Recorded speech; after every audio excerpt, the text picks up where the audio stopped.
Rolls-Royce has launched a new portable monopole Pursuit seat. The new Pursuit seat is made of carbon fiber, aluminum, and leather.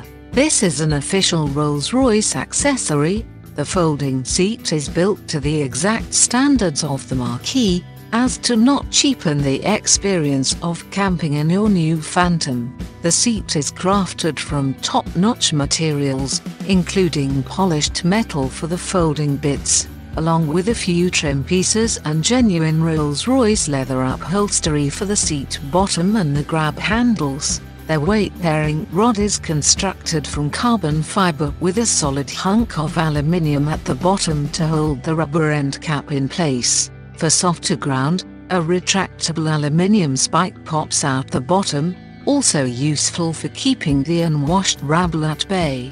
The seat collapses into the leather case and fits snugly in the trunk compartments of the Rolls. The color and finish of each seat can be ordered to match the upholstery of your car.